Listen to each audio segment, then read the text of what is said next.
start the numbers released by the State Bank regarding the government's domestic debt, stock and servicing at the end of November present us with a mixed picture that the debt has increased almost 12 pc to rupees 35.8 trillion and debt repayments 38 pc to rupees 921 billion from a year ago underscores the expanding gap between the government's income and expenditure. Not only that, it also underlines that the fact the government is forced to borrow more money every year from domestic and foreign sources to pay its bills, including repayments and old loans, because it has utterly failed in its attempts to execute tax reforms in order to mobilize enough revenues. The hefty growth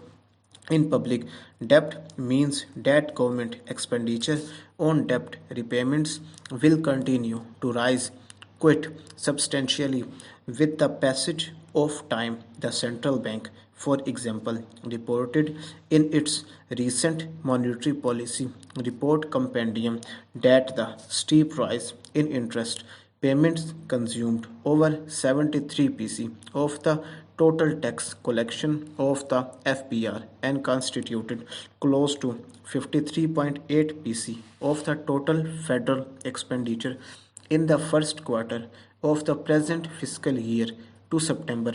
It also means that the fiscal space available for undertaking socio-economic development in the country is shrinking fast. The positive side of the picture is that the composition of domestic loans is changing in favor of long-term permanent debt from short-term floating debt. This changes is indicative of the improvement in the government's debt management strategy. At the same time, we see a significant drop in unfunded debt or public investment and savings in the national savings schemes, owing mainly to decreased interest rates.